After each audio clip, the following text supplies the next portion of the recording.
तो आज की क्लास में हम देखेंगे मौर्य साम्राज्य के बारे में। मौर्य साम्राज्य के बारे में बात करते हैं तो इसके संस्थापक थे चंद्रगुप्त मौर्य थे। चंद्रगुप्त मौर्य के बारे में यदि बात करते हैं तो चंद्रगुप्त मौर्य कैसे एक तरीके से एक साधारण परिवार से राजा तक पहुंच जाते हैं। दरअसल उनके गुरु थे आचार्य चाणक्य। आचार्य चाणक्य जो थे मगध के एक राजा था जिसका नाम था धनानंद। और धनानंद जो था बहुत ही आतिताई राजा था। ठीक है, बहुत ही आतिताई राजा था और उसने क्या किया था, आचार्य चाणक्य के अपमान किया था। और जिसके वजह से आचार्य चाणक्य ने कसम ले लिया कि हमें धनानंद जैसे आतिताई राजा को उसकी गद्दी से हटाना है। और फिर उन्होंने क्या किया, आचार्य चाणक्य ने क्या किया, चंद्रगुप्त मौर्य के नाम से एक बालक को क्या करते हैं, गोद लेते हैं या गोद लिए। और उसके बाद उसको शिक्षा दीक्षा देकर क्या करते हैं, सैनिक शिक्षा वगैरह सारी शिक्षा उसे देकर क्या करते हैं, उसे बिल्कुल दक्ष बना देते हैं। फिर चंद्रगुप्त मौर्य क्या करते हैं कि धनानंद को मारकर यानी उसकी हत्या करके क्या होता है, स्वयं राजा बन जाते हैं, मगध के राजा स्वयं बन जाते हैं। ठीक है, और यहीं से पड़ जाती है मौर्य वंश की स्थापना पड़ जाती है, या मौर्य वंश की नींव यहीं से पड़ जाती है। इस बात को ध्यान रखिएगा। आइए थोड़ा सा इसके कहानी के बारे में समझ लेते हैं कि हमारी एनसीईआरटी क्या कह रही है और किस तरह से अपने बातों को रख रही है। ठीक है, तो ये रही हमारी छोटी सी बातें, हमने आपको बता दिया कि ऐसा ही कुछ हुआ था। चलिए आइए समझ लेते हैं हमारी एनसीईआरटी क्या कह रही है। ठीक है, थोड़ा सी एनसीईआरटी के हिसाब से देख लेते हैं। जैसे कि बात करते हैं, कहा जा रहा ईसा पूर्व 4वीं सदी में अगर देखा जाए तो मगध पर नंद राजाओं का शासन हुआ करता था। उस समय अगर देखा जाए तो उत्तर भारत का सबसे शक्तिशाली राज्य हुआ करता था मगध। नंद राजाओं ने क्या किया था कि ज़्यादा लोगों पर टैक्स लगा दिया और टैक्स लगाकर अपार संपत्ति जमा कर लिया। तो नंद राजाओं ने क्या किया कि कहीं ना कहीं जनता पर ज़्यादा टैक्स लगाकर अपार संपत्ति जमा कर लिया। और इनके पास देखा जाए तो एक विशाल सेना भी हुआ करती थी। और लेकिन बात करते हैं कि एक कुशल शासक नहीं थे। लेकिन इनके बारे में बात करते हैं तो बिल्कुल कैसे कुशल शासक होंगे। सोचिए, जनता को सता कर क्या कर रहे हैं, टैक्स वसूली कर रहे हैं और अपने आप को अमीर बना रहे हैं, तो कहाँ एक तरीके से एक कुशल शासक माने जाएंगे। तो इसीलिए कहा जा रहा है कि कुशल शासक नहीं थे। जनता में इनकी कोई लोकप्रियता भी नहीं थी। तो जनता में अगर देखा जाए तो इनकी कोई लोकप्रियता भी नहीं थी। और इनके बारे में कहा जा रहा है इनको उखाड़ फेंकने में, यानी कि इनको इनके सिंहासन पर उखाड़ फेंकना बहुत ज़्यादा कठिन नहीं था। इनको उखाड़ फेंकना बहुत ज़्यादा कठिन नहीं था। क्यों नहीं था? क्योंकि जनता इनसे प्यार करती नहीं थी। अगर इनके ऊपर आक्रमण भी किया जा रहा है या कुछ भी किया जा रहा है तो फिर क्या है, जनता इनका सहयोग करेगी नहीं। तो कहीं ना कहीं अगर देखा जाए तो फिर इनको हटाना बहुत बड़ी मुश्किल वाली बात नहीं थी। और नेक्स्ट बात करते हैं, कहा जा रहा है कि चाणक्य नाम का एक ब्राह्मण मंत्री ने, जो कौटिल्य नाम से भी प्रसिद्ध है, जिनका नेम है कौटिल्य भी, इस बात को ध्यान रखिएगा। और मौर्य वंश के तरुण चंद्रगुप्त को क्या करते हैं, शिक्षा देकर तैयार करते हैं, यानी कि शिक्षा देकर इन्होंने तैयार किया। और चंद्रगुप्त मौर्य ने क्या किया, चंद्रगुप्त ने क्या किया, अपनी सेना का संगठन किया और नंद राजा को सिंहासन से उतार दिया। कुल मिलाकर धनानंद की जो बात कर रहे हैं वही बातें यहाँ पर कही जा रही है। और ऐसा माना जाता है कि नंद राजा लोकप्रिय नहीं थे, नंद राजा जो थे लोकप्रिय नहीं थे। और इसलिए कहा जा रहा है कि लोगों ने क्या किया, नए राजा का स्वागत किया, यानी कि चंद्रगुप्त का स्वागत किया। लोगों ने क्या किया, चंद्रगुप्त का कहीं ना कहीं स्वागत किया। चलिए नेक्स्ट बात करते हैं, थोड़ा सा सिकंदर के बारे में देख लेते हैं क्या कहा जा रहा है इसके बारे में। पहले तो इसके कहानी के बारे में थोड़ा देखेंगे, सिकंदर आगे मिलेगा, इसमें सिकंदर की भी बात की जाएगी। कहने का मतलब है, मगध में अपनी शक्ति स्थापित करने के बाद चंद्रगुप्त मौर्य ने क्या किया, अपना ध्यान क्या किया, अपना ध्यान अगर देखा जाए तो पश्चिमोत्तर यानी कि पंजाब की ओर लगा दिया। ठीक है, और यूनानी राजा सिकंदर ने क्या किया, 326 ईसा पूर्व में पंजाब पर हमला किया था। तो पंजाब पर हमला कब किया था सिकंदर ने, 326 ईसा पूर्व में किया था। और सिकंदर ने भारत पर इसलिए हमला किया था क्योंकि उत्तर के कुछ ऐसे क्षेत्र थे, जैसे कि बात करते हैं हकमनी शासकों की ईरानी साम्राज्य को जो शामिल थे उनको जीत लिया था। तो सिकंदर ने क्या किया था, उत्तर के कुछ क्षेत्रों को अगर देखा जाए तो अपने साम्राज्य में इसने मिला लिया था जीत कर।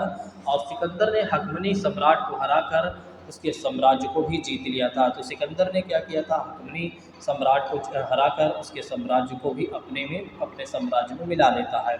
लेकिन स्वयं क्या होता है, 323 ईस्वी में सिकंदर संसार से चला जाता है, चल बसता है, यानी कि उसकी मृत्यु हो जाती है। अब पंजाब पर क्या होता है, पंजाब पर अब सिकंदर के द्वारा पीछे छोड़े गए जो गवर्नर थे वही शासन करते थे। तो पंजाब में एक तरीके से देखा जाए तो सिकंदर के द्वारा अगर देखा जाए तो जो सिकंदर के मरने के बाद जिनको सिकंदर ने क्या किया था, जीतने के बाद गवर्नर बनाया था, वही शासन करते थे। इस बात को ध्यान रखिएगा। नेक्स्ट बात करते हैं, कहा जा रहा है चंद्रगुप्त मौर्य के बारे में कहा जा रहा है। चंद्रगुप्त मौर्य ने क्या किया कि जल्द ही समूचे पंजाब को जीत लिया। चंद्रगुप्त मौर्य ने क्या किया, बहुत जल्द ही पूरे सब पंजाब को जीत लिया और सुदूर उत्तर में कुछ प्रदेश यूनानी सेनापति, यूनान के एक सेनापति थे सेलुकस निकेटर ने, जो निकेटर के अधीन थे। चंद्रगुप्त मौर्य ने एक लंबे अभियान के बाद अंत में 305 में भी इनको हरा दिया और जीत लिया। और उसने सिंधु नदी के परे उस प्रदेश को भी जीत लिया जो आजकल अफ़गानिस्तान का हिस्सा हुआ करता है। तो आजकल जो अफ़गानिस्तान का हिस्सा था उसको भी कहीं ना कहीं चंद्रगुप्त मौर्य ने जीत लिया था। फिर क्या होता है कि एक तरीके से दोनों परिवारों के बीच में क्या होता है, विवाह संबंध स्थापित हो जाता है। इसके अलावा बताया जा रहा है कि चंद्रगुप्त मौर्य ने मध्य भारत के भाग को भी जीता था। तो इसके अलावा अगर देखा जाए तो चंद्रगुप्त मौर्य ने क्या किया था, मध्य भारत के भाग को भी जीता था। और इस प्रकार चंद्रगुप्त का शासनकाल समाप्त होने तक समूचा उत्तर भारत मौर्य साम्राज्य के अधीन हो जाता है। मतलब कुल मिलाकर चंद्रगुप्त मौर्य के समय में क्या होता है कि उत्तर भारत का आधा से ज़्यादा क्षेत्र क्या होता है, कहीं ना कहीं अगर देखा जाए तो उत्तर भारत का ज़्यादा से ज़्यादा क्षेत्र क्या होता है, मौर्य साम्राज्य के अधीन हो जाता है। अब क्या होता है कि चंद्रगुप्त मौर्य के बाद उनका पुत्र बनता है बिंदुसार, राजा बनता है, मगध का राजा बनता है। तो आइए समझते हैं बिंदुसार के बारे में बात करते हैं। बिंदुसार के बारे में बताया जा रहा है कि करीब 25 साल तक शासन, देखिए पहले चंद्रगुप्त के बारे में थोड़ा समझ लेते हैं फिर बिंदुसार आ जाएगा। देखिए करीब बताया जा रहा है कि 25 साल तक शासन करने के बाद चंद्रगुप्त ने क्या किया था, अपना सिंहासन अपने पुत्र बिंदुसार को सौंप दिया था। तो दरअसल क्या हुआ था, 25 साल तक चंद्रगुप्त मौर्य ने शासन किया और उसके बाद अपना शासन या राजपाट पूरा दे देते हैं बिंदुसार को। और कुछ उल्लेखों में पता चलता है या कुछ उल्लेखों के अनुसार बताया जाता है कि चंद्रगुप्त इसके बाद क्या होता है, जैन मुनि बन जाते हैं। इसके बाद क्या होता है, चंद्रगुप्त मौर्य जो होते हैं वे जैन मुनि बन जाते हैं। और बिंदुसार के शासनकाल में मौर्य साम्राज्य जो था वो मौर्य साम्राज्य दक्षिण में मैसूर तक फैल गया था। बिंदुसार के समय में अगर देखा जाए तो कहीं ना कहीं क्या होता है, बिंदुसार के समय में मौर्य साम्राज्य दक्षिण में मैसूर तक फैल जाता है। और इस तरह लगभग देखा जाए सारा देश शामिल हो जाता है। सारा देश एक तरीके से देखा जाए तो शामिल हो जाता है मगध में। लेकिन ध्यान रखिएगा एक बात है, कलिंग जो होता है, कलिंग जो कि उड़ीसा के कलिंग प्रदेश होता है वो इनके नियंत्रण से बाहर होता है, जो कि उड़ीसा के क्षेत्र में पड़ता है कलिंग। और सुदूर दक्षिण राज्य के ही उसके साम्राज्य में नहीं थे, परंतु दक्षिण राज्यों के साथ उसकी मैत्री थी, इसलिए उसे जीतना जरूरी नहीं था। तो मतलब एक तरीके से कलिंग को ये नहीं जीत पाए थे कुल मिलाकर, ये ध्यान रखिएगा। और कलिंग के लोग मौर्य के अधीन नहीं रहना चाहते थे।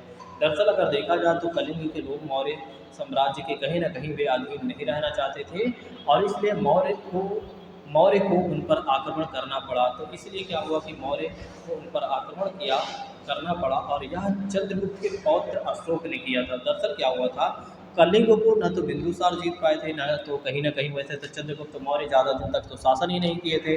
लेकिन क्या होता है, बिंदुसार थोड़ा समय तक तो शासन करते हैं, लेकिन क्या होता है कि वे कलिंग को नहीं जीत पाते हैं और कलिंग पर उनका ज़्यादा आकर्षण होता भी नहीं है। वे सोचते हैं जैसे चल रहा है चलने देते हैं।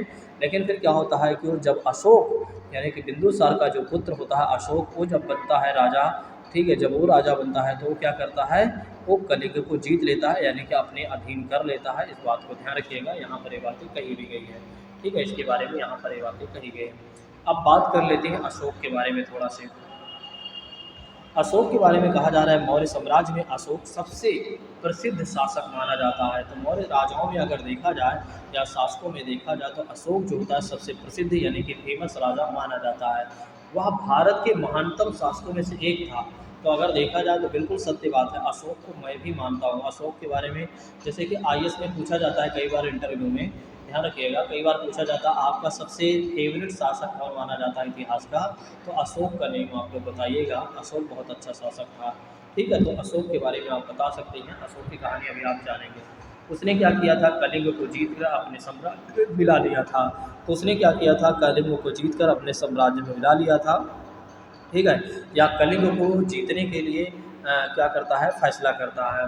तो कलिंग पर चढ़ाई की गई और उसने जीत भी लिया, पर दोनों ओर सेनाओं की भारी हानि उठानी पड़ी। दरअसल क्या होता है, जब अशोक क्या करते हैं कि कलिंग पर आक्रमण करते हैं, तो कलिंग की सेना भी कहीं कम नहीं थी। आप जानते हैं, कलिंग भी अपने आप में एक तरीके से वर्चस्वशाली राज्य था, कहीं न कहीं एक तरीके से। दूसरी बात करते हैं, और मौर्य साम्राज्य में अगर देखा जाए तो वर्चस्ववादी में अगर देखा जाए तो मौर्य साम्राज्य भी कहीं नहीं कम था, क्योंकि जिसके फिर दादाजी एक तरीके से क्या है, धनानंद जैसे आदिताई राजा को हटा दिए, तो फिर ये क्या है, ठीक है। तो कहीं न कहीं क्या होता है कि दोनों शक्ति बहुत ही मजबूत थी। दोनों तरह की अगर देखा जाए तो दोनों तरह की दोनों तरफ की सेनाएँ जो थी काफ़ी मजबूत थी।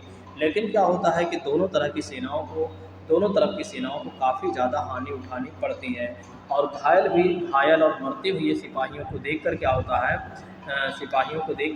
अशोक का जो हृदय होता है बड़ा ही दुखी हो जाता है।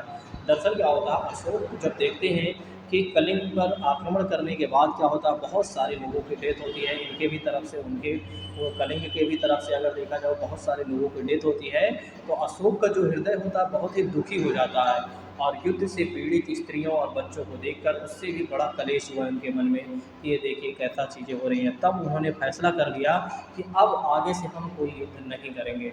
तब अशोक क्या कहते हैं कि अब हमें आगे से कोई युद्ध नहीं करना है, बजाय इसके वह प्रयत्न करेगा। मतलब अगर कोई प्रयत्न करता है तो एक बार हम उसे समझाने का प्रयास करेंगे, लोगों को समझाएंगे। मतलब उन्होंने कहा कुल मिलाकर हम युद्ध नहीं करेंगे, उन्होंने युद्ध नीति त्याग दिया।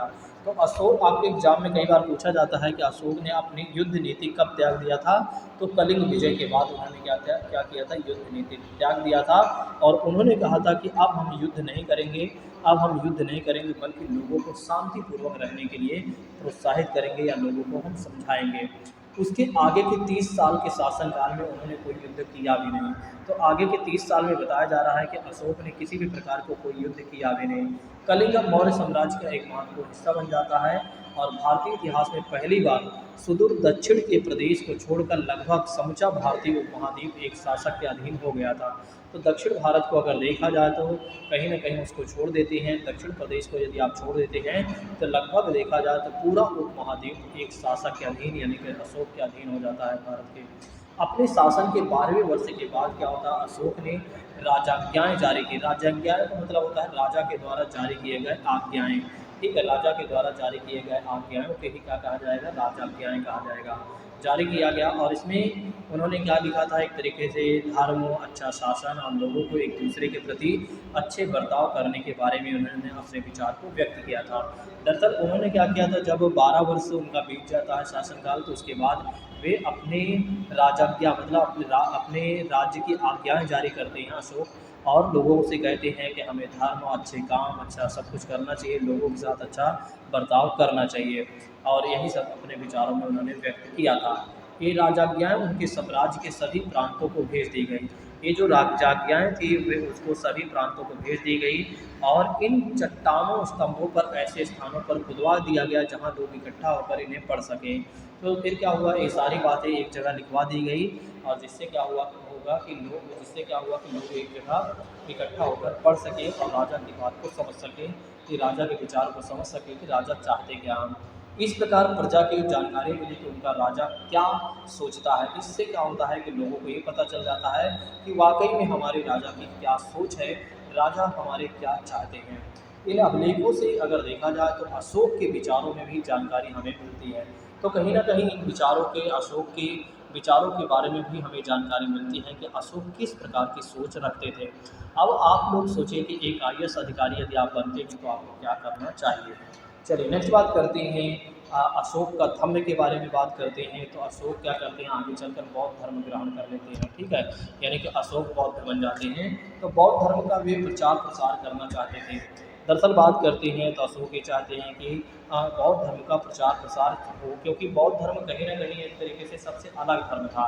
बौद्ध धर्म कहीं न कहीं सबसे अलग धर्म था, ऊँच नीच का कोई भेदभाव नहीं था, ठीक। सभी लोगों को सम्मान दिया जाता था, और आज भी शायद थोड़ा कहीं न कहीं है। परंतु इससे भी अधिक वह उन ऊंचे आदर्शों में विश्वास करते थे जो मनुष्य को शांतिपूर्ण और सदाचारी बना सकते हैं।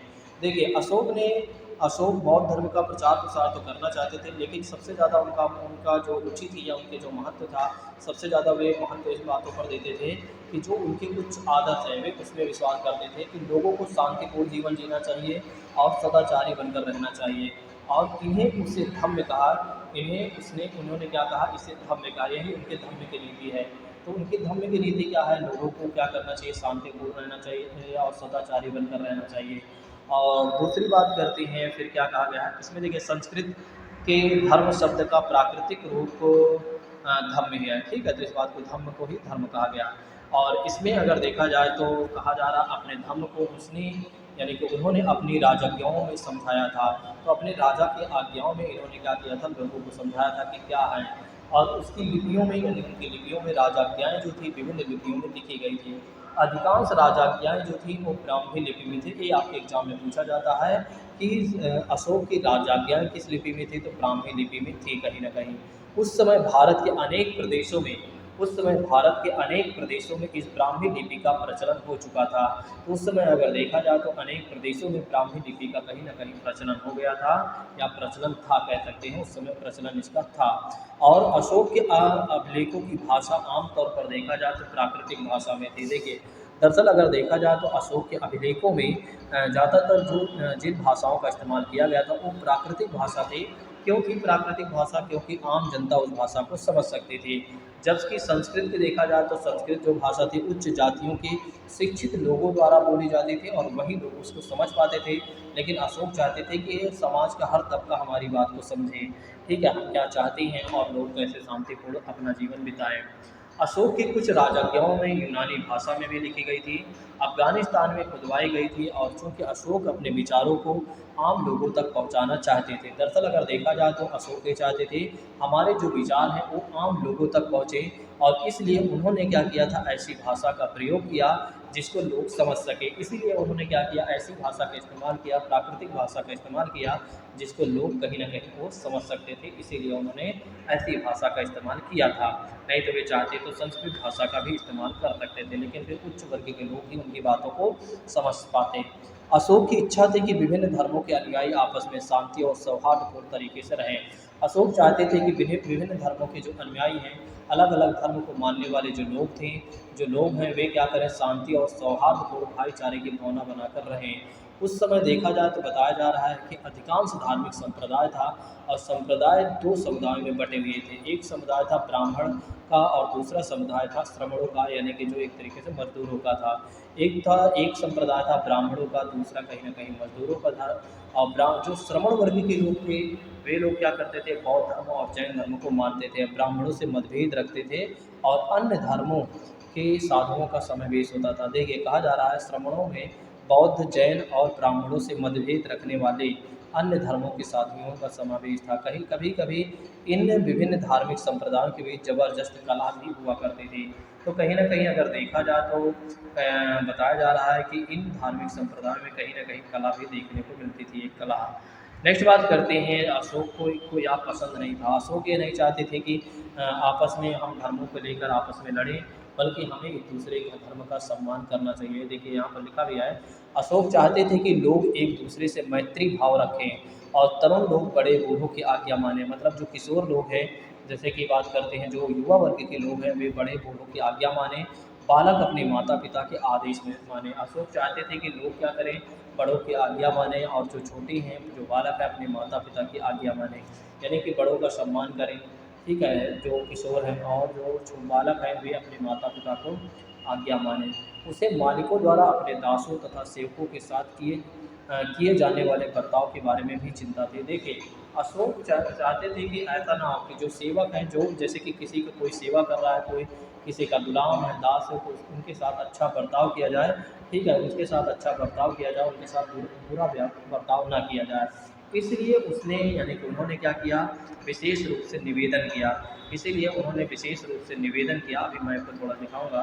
निवेदन किया कि मालिकों को अपने सेवक के प्रति दयालुता दिखानी चाहिए और नम्र होना चाहिए। अशोक ने निवेदन किया लोगों से कि भाई अगर आपकी कोई सेवा कर रहा है तो उसके प्रति आप दयालु बनें, ठीक है, और आपको नम्र होना चाहिए। इससे भी अधिक महत्व की बात ये थी कि वह आदमियों और पशुओं की हत्या पर रोक लगा दिए थे। दरअसल बात करते हैं, इससे भी महत्वपूर्ण बात ये थी कि उन्होंने क्या किया था, आदमियों और जैसे कि पशु बलि और नर बलि दी जाती थी, तो ऐसे पर उन्होंने क्या किया, ऐसे में उन्होंने क्या किया, ऐसी चीज़ों में उन्होंने क्या किया कि पूरी तरीके से रोक लगा दिया। युद्ध न करने का उन्होंने वचन भी दिया था और उसने धार्मिक अनुष्ठानों में पशुओं की बलि पर पूरी तरीके से प्रतिबंध लगा दिया। तो अगर देखा जाए तो एक तरीके से उन्होंने क्या किया, धार्मिक कार्यों में अगर देखा जाए तो जो पशु बलि दी जाती थी उसके ऊपर पूरी तरीके से उन्होंने क्या किया, प्रतिबंध लगा दिया। और क्योंकि उसे वे क्रूर समझते थे, वे मानते थे यह क्रूर किया जा रहा है, यह एक तरीके से गलत किया जा रहा है। और वह यह भी चाहते थे कि लोग मांस खाएं, वह यह भी नहीं चाहते थे कि लोग मांस खाएं, वे चाहते थे कि लोग शाकाहारी बने। और उसके रसोइयों में प्रतिदिन 2 मोर और एक हिरन राजा के लिए पकाए जाते थे। एक मिनट, वह यह भी नहीं चाहता था कि लोग मांस खाएं, बिल्कुल सही बात है, ठीक है। तो उनके अगर देखा जाए तो उनकी रसोई में प्रतिदिन 2 चीज़ों की अनुमति थी, इस बात को ध्यान रखिएगा। क्या क्या चीज़ों की अनुमति थी, 2 मोर मारा जा सकता है एक हिरन के लिए, तो एक हिरन और 2 मोर के लिए अनुमति थी कि उसको एक तरीके से मारा जा सकता है। इस पर उसने फिर बाद में क्या हुआ, इस पर उसने रोक लगा दी। और उससे भी बड़ी इच्छा ये थी कि लोग शांतिपूर्वक रहें, ज़मीन धर्म के मामलों पर कलह ना करें। फिर बाद में क्या होता है, इस पर भी उन्होंने रोक लगा दिया कि नहीं, ये सब सारी चीज़ें जो चल रही हैं ये भी नहीं होने चाहिए।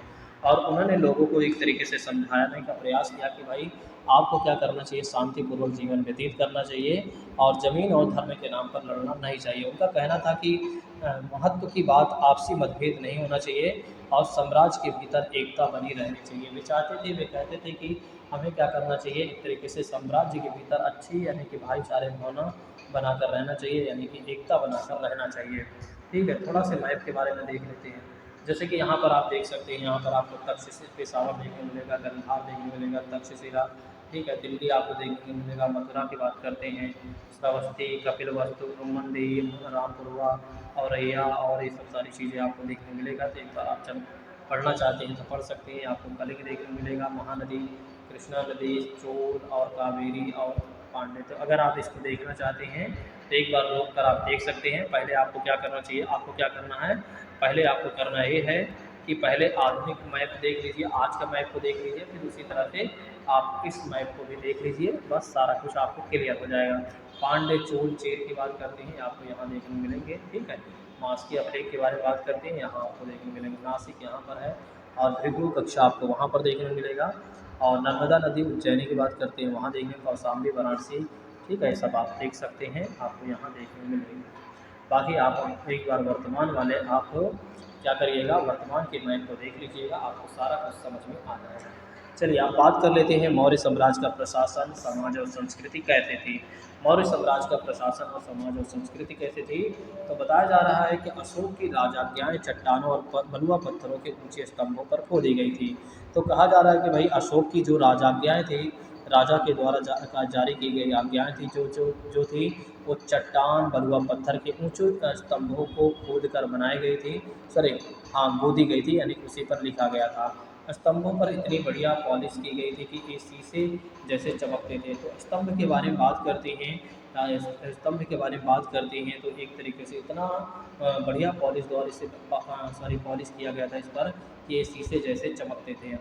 और प्रत्येक स्तंभ के सिरे पर हाथी, प्रत्येक स्तंभ के सिरे पर अगर देखा जाए तो हाथी, सांड या सिंह की प्रतिमा आपको दिखाई देगी। जैसे कि सारनाथ के स्तंभ के एक सिर पर आप 4 सिंह देख सकते हैं, तो उसके सिर पर आप 4 शेर देख सकते हैं, ठीक है। तो इस तरह के आपको स्तंभ देखने को मिलेंगे, ठीक है। अभी आपको देखें, मैं आपको अशोक चित्र दिखाऊंगा, ठीक है। इस तरह के स्तंभ आपको देखने को मिलेंगे, ये स्तंभ है, यहाँ पर चित्र देखने को मिल रहा है, ठीक है। चलिए नेक्स्ट बात करते हैं, 1947 में क्या होता है। 1947 में भारत जब स्वतंत्र हुआ तो 4 सिंहों की इस बनावट को भारत के राष्ट्रीय चिन्ह के रूप में अपनाने का निर्णय ले लिया। तो सारनाथ में जो है अशोक के जो चिन्ह था, अशोक चक्र की बात करते हैं, तो उसको भारत ने अपना लिया। दूसरी बात करते हैं अशोक का प्रशासन के बारे में देख लेते हैं। राजा की अशोक की राजज्ञाओं में उसके शासन संबंधी विचारों की भी जानकारी मिलती है। तो अशोक की राजज्ञाओं में अगर देखा जाए तो उनके शासन संबंधी विचारों में भी विचारों के बारे में भी जानकारी मिलती है। उनका मत था कि प्रजा के साथ वैसा ही व्यवहार करना चाहिए जैसे पिता को अपने बच्चे के साथ व्यवहार करना चाहिए। तो ये देखिए ये लाइन कितनी अच्छी थी एक तरीके से। इस लाइन को आपको ध्यान रखना चाहिए कि राजा को प्रजा के साथ तो वैसा ही व्यवहार करना चाहिए और जैसा कि एक पिता के द्वारा क्या किया जाता है, अपने बच्चों के साथ व्यवहार किया जाता है। ठीक है, अपनी राजज्ञाओं में वह अक्सर कहते हैं कि सभी मनुष्य मेरे बच्चे हैं। तो वे अपनी राजज्ञाओं में हमेशा ये कहते थे कि सभी मनुष्य हमारे बच्चे हैं और जिस प्रकार पिता अपने बच्चों का पालन पोषण करता है, ये देख लीजिए सारनाथ का अशोक स्तंभ आप देख सकते हैं। ठीक है, अशोक स्तंभ आप देख सकते हैं, ये रहा। 4 शेर आपको देखने को मिलेंगे। ठीक है, यहाँ पर आप देख सकते हैं हमारी तीलियाँ। ठीक है, यहाँ आप तीलियाँ वगैरह देख सकते हैं। देखिए उन्होंने कहा कि उसी प्रकार से राजा को भी अपनी प्रजा की देखभाल करनी चाहिए। एक बार फिर समझिएगा। देखिए जिस प्रकार उन्होंने कहा कि एक तरीके से जिस प्रकार माता पिता अपने बच्चे का पालन पोषण करते हैं, उसी प्रकार क्या करना चाहिए, राजा को भी अपनी प्रजा की देखभाल करनी चाहिए। नेक्स्ट बात करते हैं अशोक के बारे में बात करते हैं। तो अशोक क्या कहते हैं, अशोक विविध प्रकार की प्रजा की देखभाल करते थे। उन्होंने क्या किया था, नगरों को एक दूसरे से जोड़ने के लिए अच्छी सड़कें वगैरह भी बनवाई थी ताकि लोग अपने अपने मार्ग को सुगम कर सकें और शीघ्रता से यात्रा कर सकें। ठीक है, तो उन्होंने क्या किया था कि एक तरीके से नगरों को जोड़ने के लिए सड़कें वगैरह भी बनाई थी और लोगों में कहीं ना कहीं एक तरीके से लोग अगर एक स्थान से दूसरे स्थान जाना चाहते हैं तो आराम से जा सकते हैं। तेज़ धूप से बचने के लिए उन्होंने सड़कों के किनारे छायादार वृक्ष लगवा दिए थे। तो तेज़ धूप से बचने के लिए उन्होंने क्या किया था कि छायादार वृक्ष लगवा दिए थे, पानी के लिए कुएँ खुदवा दिए थे। थके मांदे यात्री क्या करते थे कि थके मांदे यात्रियों के लिए उन्होंने क्या किया था, धर्मशालाएँ बनवाई थी कि अगर कोई व्यक्ति जा रहा है कहीं पर थक गया है तो क्या कर सकता है, धर्मशाला वगैरह में जाकर रुक सकता है। उन्होंने रोगियों के लिए इलाज के लिए चिकित्सा केंद्र बनवाए थे। तो रोगियों के लिए अगर देखा जाए तो चिकित्सा केंद्र बनवाए थे। पशुओं के लिए इलाज के लिए चिकित्सा केंद्र प्रबंध किया था, चिकित्सा केंद्र बनवाए थे। सोचिए एक बार अशोक कितना महान राजा थे। अब आप समझ सकते हैं क्यों मैंने कहा था कि अशोक को ही आपको प्रायोरिटी देनी चाहिए, प्राथमिकता देनी चाहिए। अशोक एक महान राजा थे, अकबर अकबर तो कुछ भी नहीं थे इनके सामने। चलिए नेक्स्ट बात करते हैं अशोक अपनी राजधानी पाटलिपुत्र जो कि पटना से शासन करते थे। तो अशोक के बारे में बात करते हैं तो उनकी राजधानी थी पाटलिपुत्र, वहीं से वे शासन करते थे। उन्हें सलाह देने के लिए एक मंत्री परिषद भी हुआ करते थे। उसके आदेशों का पालन करने के लिए अनेक अधिकारी भी हुआ करते थे। साम्राज्य को 4 बड़े प्रांतों में बांटा गया था। प्रत्येक प्रांत का शासन एक राज्यपाल संभालता था। तो प्रत्येक राज्य का जो प्रांत हुआ करता था उसका शासन कौन संभालता था, राज्यपाल संभालता था, जैसे आज मुख्यमंत्री और राज्यपाल संभालते हैं। नेक्स्ट बात करते हैं राज्यपाल राजा के अधीन हुआ करते थे। तो जो राज्यपाल हुआ करते थे वे राजा के अधीन हुआ करते थे। ऐसा जान पड़ता है कि प्रांतों को जिलों में भी बांटा गया, बताया जा रहा है।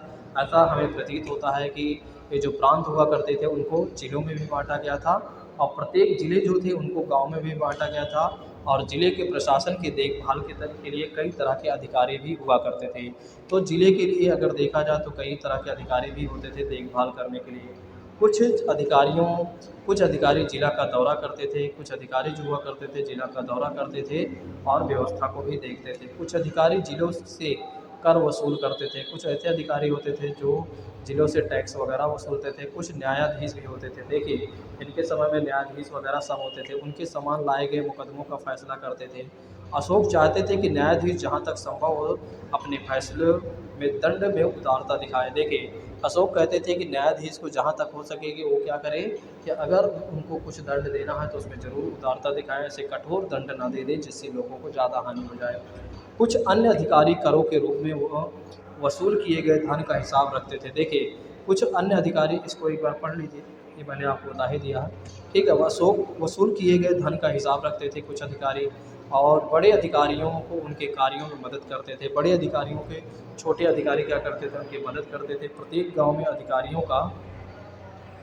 गांव में बताया जा रहा है अधिकारियों के एक दल हुआ करता था जो गांव के लोगों तथा पशुओं का लेखा जोखा भी रखता था। तो अगर देखा जाए तो कहीं ना कहीं गांव के पशुओं का लेखा जोखा भी रखता था। करों की वसूली के लिए क्या होता था, एक बड़े अधिकारी करों की वसूली करके बड़े अधिकारी तक जाता था। देखिए, जब टैक्स वसूला जाता था फिर उसके बाद बड़े अधिकारी तक पहुंचा दिया जाता था। प्रशासन कार्य कई भागों में बांट दिया गया था। देखिए, प्रशासन कार्य को देखा जाए तो कई भागों में बांटा गया था। प्रत्येक विभाग का अध्यक्ष पाटलिपुत्र में रहता था। देखिए, प्रत्येक विभाग का अध्यक्ष अगर देखा जाए तो पाटलिपुत्र में रहता था, जैसे कि आज है। ठीक है, आज भी आपको कहीं ना कहीं दिल्ली में आपको देखने को मिलेंगे। नेक्स्ट बात करते हैं राजधानी में। इस प्रकार देखा जाए तो राजा को सदैव जानकारी मिलती रहती थी। तो इससे क्या होता था, राजा को पूरी जानकारी मिलती थी कि उसके राज्य में कहाँ क्या हो रहा है। और नगर का प्रशासन के बारे में बात करते हैं, एक परिषद 6 समितियाँ देखती थी। नगर के प्रशासन के लिए क्या होता था, एक परिषद हुआ करती थी, उसके साथ 6 समितियाँ हुआ करती थी, वही देखती थी, जिसके अधीन अलग अलग विभाग भी हुआ करते थे। तो इसके अधीन अगर देखा जाए तो अलग अलग विभाग भी हुआ करते थे।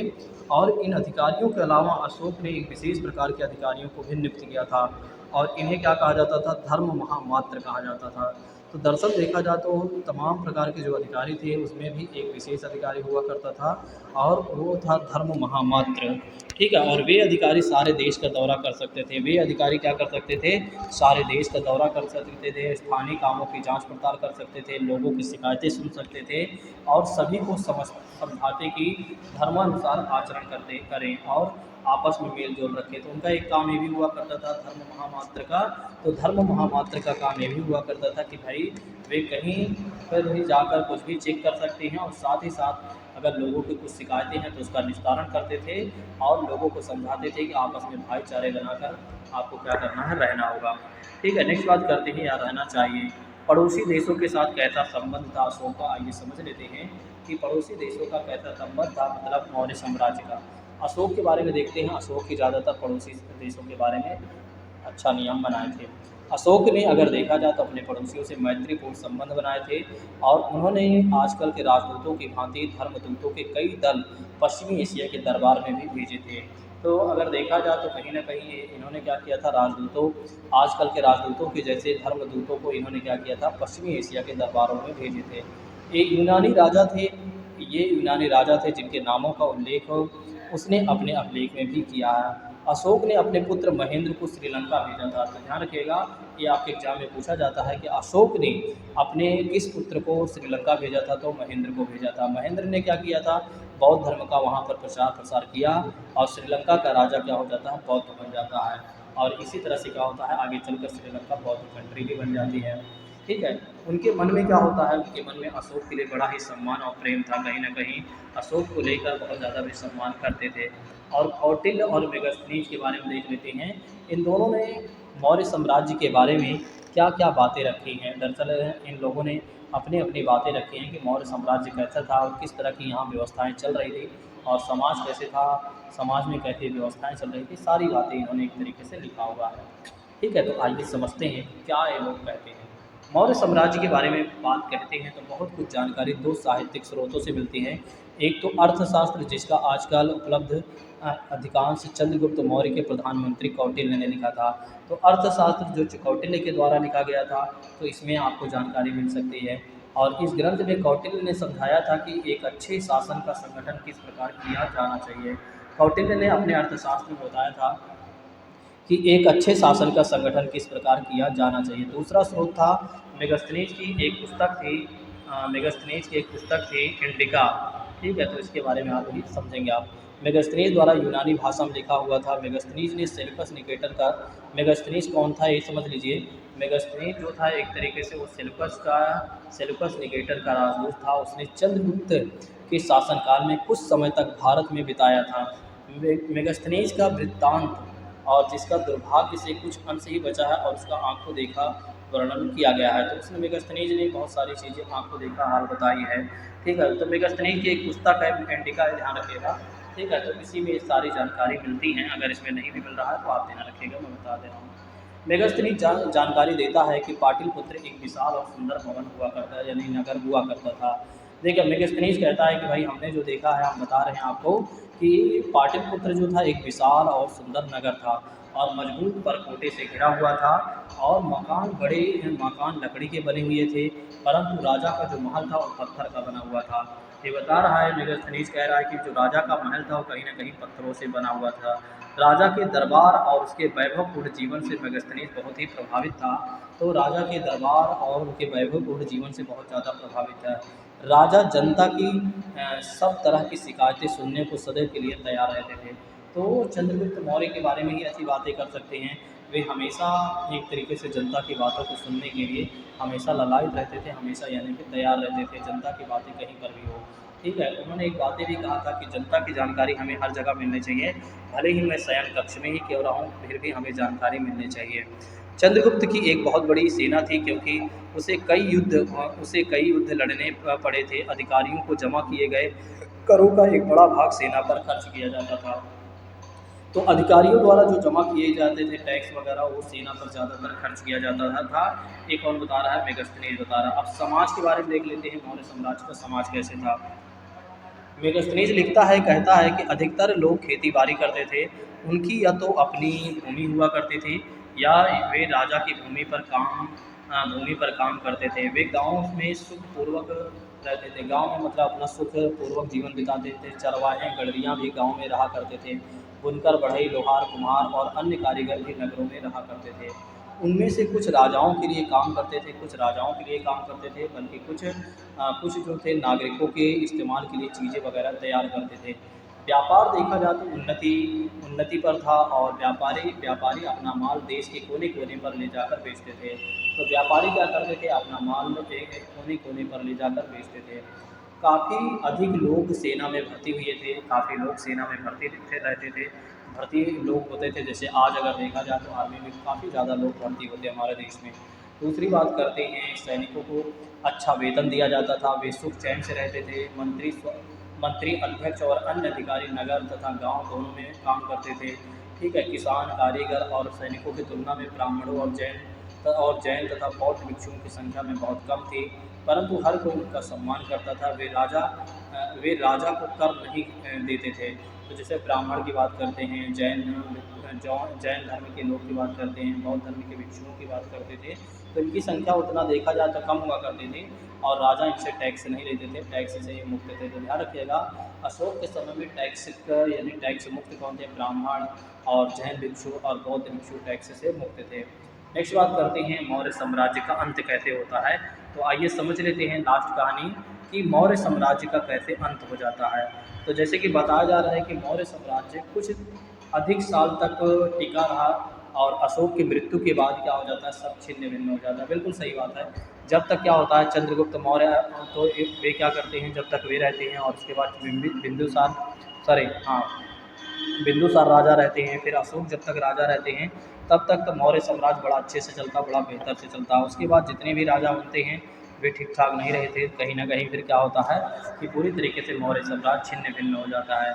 मौर्य साम्राज्य के विघटन के कई कारण थे। एक तो यह था कि अशोक के उत्तराधिकारी बहुत ही दुर्बल थे, बेकार थे, ठीक है, किसी काम के नहीं थे कह सकते हैं, और वे साम्राज्य का शासन अच्छी तरह से संभाल ना सके।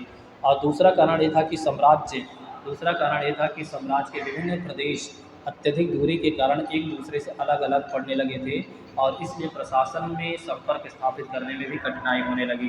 ठीक है, पहले से ही पढ़ते थे, ये सब दूर दूर थे, लेकिन अशोक का बड़ा अच्छे से सिस्टम बनाकर सबके साथ अपना संबंध स्थापित करते थे, और कहीं ना कहीं अपने नियंत्रण में लेकर रखते थे। लेकिन बाकी राजा जब बने तो उनको वे अपने संबंध को अच्छा बनाने में सक्षम ही नहीं रहे।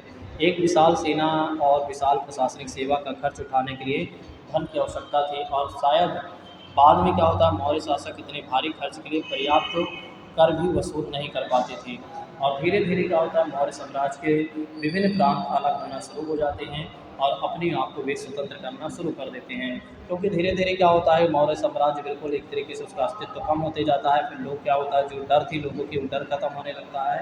ठीक है, जो इज्जत थी वो भी खत्म होने लगती है। फिर अब ये लोग क्या करते हैं, अपने आप को स्वतंत्र करने लगते हैं। कूट का नतीजा यह हुआ कि चंद्रगुप्त द्वारा यूनानियों को हराने के 100 साल बाद बख्तियारियां को यूनानी राजाओं ने पश्चिमोत्तर प्रदेश के एक भारतीय राजाओं पर आक्रमण किया गया, और इस राजा को अकेले ही इस राजा को अकेले ही आक्रमण का सामना करना पड़ा और किसी दूसरे भारतीय राजा ने उसकी मदद नहीं की थी, इसलिए यूनानियों से वो पराजित हुआ था। तो देखा जाए तो आगे चलकर क्या होता है कि हमारे राजाओं में क्या होता है, फूट पड़ जाता है, ठीक है। आगे चलकर क्या होता है, हमारे राजाएँ जो थे, जो हमारे क्षेत्रीय मतलब कुल मिलाकर हमारे देश के जो राजा थे, उनमें क्या होता है आगे चलकर फूट पड़ जाता है।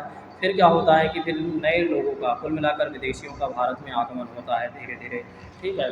तो ये वही बातें यहाँ पर कही जा रही हैं कि एक राजा थे, ठीक है, एक राजा थे बकट्रिया, यूनानी के राजाओं ने क्या किया था, इन्हें हरा दिया था, इन पर कुल मिलाकर आक्रमण किया था और ये अकेले ही थे और इनको अकेले ही आक्रमण का सामना करना पड़ा और दूसरे राजाओं ने इनकी मदद नहीं की और इसलिए क्या हुआ कि यूनानियों से पराजित हो गए। और 20 साल बाद क्या होता है, 185 ईसा पूर्व में पुष्यमित्र शुंग ने अंतिम मौर्य शासक की हत्या करके मगध पर शिशु